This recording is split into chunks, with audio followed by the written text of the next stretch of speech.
नमस्ते, वंदे मातरम। आप सभी का डिजिटलम के इस मंच पर हार्दिक स्वागत है। डिजिटलम का जो हमारा मंच है, इसका प्रयोजन यह है कि हम जो भी डिजिटल संबंधी जानकारियाँ, कौशल, सूचनाएं हैं, उनका हम आपस में अपनी भाषाओं में आदान प्रदान करें, एक दूसरे से समझें चीज़ों को, और हिंदी और भारत की भाषाओं में इस तरह की चर्चाओं को आगे बढ़ाएं और अपना ज्ञान वर्धन करें। तो इस संदर्भ में हमारा जो अभी आज का पहला विषय हमने लिया है इस कड़ी में, तो हमने लिया है यूनिकोड के संदर्भ में। वैसे तो यूनिकोड अब आज की तारीख में काफ़ी पुराना एक चीज़ हो गई है, सभी को इसके बारे में जानकारी है, लेकिन हम ये नहीं कह सकते कि सभी को इसके बारे में जानकारी होगी, क्योंकि सामान्य तौर पर देखा गया है कि जो सरकारी कार्यालय हैं, उनमें जो लोग काम करते हैं, बैंकों में जो काम करते हैं, उनको तो इसकी पूरी जानकारी हो जाती है एक हद तक। लेकिन एक अगर हम एक समाज की बात करें, तो समाज में इस तरह की चेतना अभी हमें वो दिखाई नहीं देती है। तो हम चाहते हैं कि क्यों न अन्य विषयों पर बात करने के पहले हम इस आधारभूत चीज़ को समझने का प्रयास करें। तो इसको हम 3 भागों में बाँटेंगे। एक तो मुख्य चीज़ ये है कि सबसे पहले हम इस आप अभी के इस खंड में हम इस बारे में बात करेंगे कि सूचना प्रौद्योगिकी और भाषा का और समाज का आपस में क्या संबंध है। फिर दूसरे खंड में हम देखेंगे कि यूनिकोड की जो किस तरह से उसका विकास हुआ, उसकी आवश्यकता कैसे पड़ी, और उसका संक्षेप में हम थोड़ा सा उसके इतिहास और संदर्भों को समझने का प्रयास करेंगे। और फिर तीसरे खंड में हम इस बात पर चर्चा करेंगे कि इन सभी चीज़ों में हमारी भूमिका क्या है। मतलब हम जो समाज के एक अंग के रूप में हम जो काम कर रहे हैं, तो हमारी इस संदर्भ में क्या भूमिका होनी चाहिए, उस पर हम चर्चा करेंगे। तो कोशिश रहेगी कि इन 3 खंडों में हम इस बारे में बात करें। तो सबसे पहले जो आज का हमारा अभी का इस खंड का जो विषय है वो ये है कि भाषा और सूचना प्रौद्योगिकी और विज्ञान और डिजिटल जो हो रहा है, इनका आपस में क्या संदर्भ है, क्या संबंध है समाज के साथ, व्यक्तियों के साथ, अलग अलग स्तर के लोगों का। इसको हम थोड़ा सा समझने का प्रयास करते हैं। ये तो हमको सबको पता है कि हम आज वैज्ञानिक और प्रौद्योगिक युग में जी रहे हैं, और विज्ञान का महत्व क्या है ये भी सबको पता है, उसके बारे में हमें बात करने की आवश्यकता नहीं है। और आज की तारीख में अगर हम देखें तो चाहे विज्ञान की कोई भी विधा हो, कोई भी भाषा हो, कोई भी क्षेत्र हो विज्ञान का या प्रौद्योगिकी का, उसका आधार हमेशा कंप्यूटर ही है। विज्ञान की बात क्यों, हमारे आजकल सभी सरकारी कार्यालयों में, बच्चों की शिक्षा में, हमारे रोज़ के जो भी हमारे व्यवहार रहते हैं, सब में आजकल कंप्यूटर का दखल इतना हो गया है कि कोरोना के पश्चात, कोरोना काल की जो महामारी रही, उसके दौरान और उसके पश्चात तो समाज में आमूल चूल परिवर्तन हो गया है। मतलब जो लोग इन चीज़ों से अनभिज्ञ थे, वो भी उसको अच्छी तरह से समझ के आगे उसका उपयोग कर रहे हैं।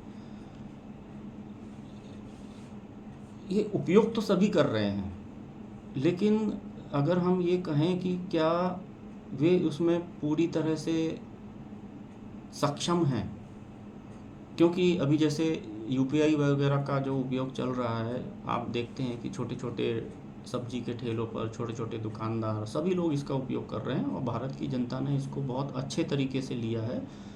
और इसका भारत में इस तरह का जो एक तरह की डिजिटल क्रांति हुई है, और विश्व में इस तरह का कोई उदाहरण नहीं है कि आम जनता ने इस तकनीक को इस तरह से अपनाया हो। पर फिर भी एक सवाल मन में ये पैदा होता है कि किसी भी चीज़ का उपयोग करना बात अलग है, और उसको समझना और उससे पूरी तरह से जुड़ना बात अलग है। तो एक सवाल मन में आता है कि क्या आज भी हम ये कह सकते हैं कि आम जनता इस डिजिटलीकरण के और इस कंप्यूटरीकरण के समय में क्या उससे पूरी तरह से जुड़ पाई है। हम विशिष्ट व्यक्तियों की बात नहीं कर रहे जो एक उच्च वर्ग है, या जो जिसको हम आज की भाषा में पढ़ा लिखा या शिक्षित वर्ग कह सकते हैं, उसकी हम बात नहीं कर रहे हैं, बिल्कुल आम इंसान की बात कर रहे हैं कि जिसको एक भय क्यों रहता है लोगों का। उसके कई कारण हो सकते हैं। एक तो सामान्य तौर पर ये कह सकते हैं हम कि उनको मौका नहीं मिला इन चीज़ों को समझने का, तो कर रहे हैं, उपयोग तो कर ही रहे हैं। लेकिन किसी भी चीज़ का उपयोग करना और उसको अच्छी तरह से समझ के उसमें उसके विकास में अपना योगदान देना, ये दो अलग अलग चीज़ें हैं। अब चूँकि आजकल इतना यूज़र फ्रेंडली सारे एप्लीकेशंस और होते हैं, हर एक इसमें चित्र बने होते हैं, और चूँकि हर बार वही प्रक्रिया होती है, तो एक आदमी 2-4 बार किसी भी प्रक्रिया को करता है तो वो उसको सीख जाता है, और सब संकेत उस पे बने रहते हैं, कंप्यूटर की स्क्रीन पर हो या मोबाइल में हो। मोबाइल तो आजकल सब चित्रात्मक भाषा ही है मोबाइल में, तो उसका उपयोग करने में उतनी कठिनाई नहीं है। लेकिन आपने भी ये महसूस किया होगा और हम भी ये महसूस करते हैं कि लोग अभी उस कंप्यूटरीकरण से और डिजिटलीकरण से और उस प्रक्रिया से, उस विज्ञान से पूरी तरह से आत्मसात नहीं हो पाए हैं, जुड़ नहीं पाते हैं। क्यों नहीं जुड़ पाते हैं? कई कारण हैं। शिक्षा का एक कारण है, उनको मौका ही नहीं मिला है उस शिक्षा का। दूसरा एक कारण जो हम हमेशा कभी उस पर ध्यान नहीं देते, ये भाषाई अवरोध। एक जो भाषा की जो दीवारें बनाई हुई हैं, और विज्ञान और तकनीकी और डिजिटलीकरण यानी अंग्रेजी यानी ये एक हमारे समाज में एक बहुत बड़ा कारण है, जिसके कारण एक आम जनता उस तह तक नहीं पहुंच पाती है, इन चीज़ों के उसमें शामिल नहीं हो पाती है इस पूरी प्रक्रिया में। एक कुछ तो भी उसके मन में एक भय सा बना रहता है कि ये क्या है, अरे हमें नहीं पता, ये तो सब अंग्रेजी, अरे ये कंप्यूटर हम नहीं जानते, ये सब अंग्रेजी। इस तरह की बातें आपने सुनी होंगी। एक तो वो लोग जिनका पारंपरिक या एक कह लीजिए कि औपचारिक शिक्षा से थोड़ा कम वास्ता रहा या नहीं रहा, वो लोग इस तरह से घबरा जाते हैं। दूसरा जो पुरानी पीढ़ी के लोग हैं, उनका कारण अलग है, क्योंकि वो एक परिवर्तन से वो एकदम सामंजस्य नहीं बैठा पाते हैं, वो एक अलग कारण है। उसमें भाषा का भी कारण हो सकता है। लेकिन एक आम इंसान की, एक आम जनता की, बिल्कुल हम ग्रामीण परिवेश की बात करें, चाहे वो भारत के उत्तर प्रदेश में हो या तमिलनाडु में हो या किसी भी प्रदेश में हो, उसका अगर कंप्यूटर से, डिजिटलीकरण से और विज्ञान की अन्य विविध शाखाओं से जो सामंजस्य नहीं हो पाता है, उसमें एक बहुत बड़ा अवरोध भाषा का है। अभी नई शिक्षा नीति में इस पर काफ़ी काम हुआ है, लेकिन उसके परिणाम आने में काफ़ी समय लगेगा, क्योंकि अभी जो शिक्षा पद्धति हमारी चल रही है, उसके फल अब हमको दिख रहे हैं, और उसका परिणाम ये है कि हम अपनी भाषाओं से दूर होते जा रहे हैं। तो इस स्थिति में हमें ये देखना पड़ेगा कि मानव का जब से उद्भव हुआ है, वो हमेशा विज्ञान के प्रति सतर्क रहा है, और उसका उपयोग मानव ने हमेशा विज्ञान और तकनीकी का उपयोग अपने जीवन को खुशहाल करने के लिए किया है। और मानव सभ्यता की विकास की प्रक्रिया का जो विभिन्न चरण हुए हैं, उसके केंद्र में हमेशा मानव रहा है। और अगर हम अपने पूरे इस विश्व को देशों की दृष्टि से बांटा जाता है, तो 3 भागों में बांटा जाता है: विकसित देश, विकासशील देश, और तीसरे बिल्कुल वो जो गरीब देश हैं जिनमें बहुत ही हालत ख़राब है। तो विकसित देशों में हमेशा ये रहा है कि मानव को केंद्र में बनाया है, मतलब उनका जो इंसान है, वहाँ जो रहने वाला जो मानव है, वो केंद्र में रहा है। अगर इसको हम एक चित्र के माध्यम से समझने का प्रयास करें, तो विकसित देशों में स्थिति यह है कि उसके केंद्र में मानव है, वैज्ञानिक जो प्रगति हुई है, और उसका जो दूसरा सर्कल है, उसमें अगर हम कहें तो वो उसकी भाषा है, मतलब जो आदमी और उसकी भाषा। और फिर बाद में आईटी का नंबर आता है कि मानव, उसकी क्या भाषा है, और फिर उसमें आईटी का विकास। इस तरह से विकसित देशों का आज तक का जो यात्रा रही है, वो इस तरह की रही है। दूसरे विकासशील और गरीब देश जो हैं, उनमें क्या रहा है कि अधिकतर वो औपनिवेशिक रहे हैं। तो वहाँ बिल्कुल इसका उल्टा है। वहाँ क्या है कि जहाँ विकसित देशों में केंद्र में मानव है, वहीं इनमें क्या है, वहाँ बाहर था आईटी, और यहाँ क्या है कि बीच में मानव न, केंद्र में मानव न होने के कारण उसके स्थान पर आईटी है। मतलब विज्ञान, तकनीकी, जो भी नई तकनीक आती है, अरे भाई ये टेक्निकल चीज़ है, तो वो केंद्र हो गया। हमारी सरकारें भी जो कार्यक्रम बनाती हैं वो तकनीकी के हिसाब से उसको विकसित करती हैं कि अभी ये तकनीक आई है तो इसका उपयोग हम कैसे करें, तकनीक। और फिर उसके बाद दूसरा जो वलय बनता है, दूसरा जो चक्र बनता है, वो तकनीक की भाषा क्या है। जाहिर है वो आज की तारीख में अंग्रेजी है, तो केंद्र में हो गई तकनीक, उसके हिसाब से कार्यक्रम बनते हैं। और उस तकनीक की भाषा हो गई अंग्रेजी, तो अंग्रेजी हो गई। और फिर सबसे आखिरी में आता है मानव, कि अब वो मानव जो विकसित देशों में केंद्र में था, वो विकासशील और गरीब देशों में अभी तक की स्थिति ये रही है कि वो हाशिए में पड़ा रहा है। और उस मानव का ये कहा जाता है कि तुम उस भाषा को पहले सीखो जिससे तुम उस तकनीक का उपयोग करना। आप समझ रहे हैं ना मैं क्या कहना चाहता हूँ।